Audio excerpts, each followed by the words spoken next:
замира менависад ки ман воқеаҳои муҳимтарини ҳаётамро қаблан дар хоб мебинам ва аз рӯи ҳамон хобе дидаам қарор қабул мекунам. эҳсос мекунам ки дар хоб барои ҳалли ягон мушкилот ва ё қабули ягон қарори бароям муҳим роҳнамоӣ меёбам. инҷо суол пешниҳод накардаанд, танҳо дар мавриди таъсири хобҳои худ ба ҳаёташон андешаронӣ карданд. аммо суоли мо ин аст ки оё ин ҳолат воқеият дошта метавонад?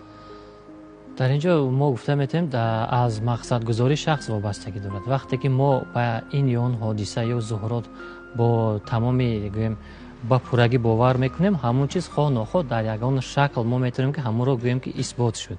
ин шуда метавонам масалан ба он толеъномае ки баъзеҳо бовар мекунанд. ино ҳамаш пеш аз ҳама аз бовари худи шахс вобастагӣ дорад, на аз он хоб ё ки аз он фолбинӣ ё ки аз он гӯем толеъномаҳое ки ҳаст. ин ҳамаш вақте ки худи шахс мо бовар мекунем, дар ҳаёти худ мо ҳар рӯз вақте ки ба як чиз бовар кардем, мо дар ҳаёти муқаррарӣ ҳамон алоқамандӣ ба ҳамон чизро худамон ҷустуҷӯ мекунем.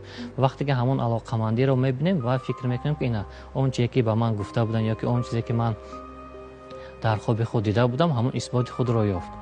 вале агар мо ба ҳамон чиз бовар накунем ё ки аҳамият надиҳем, мебинем ки он ҳамаш як тасодуфӣ аст.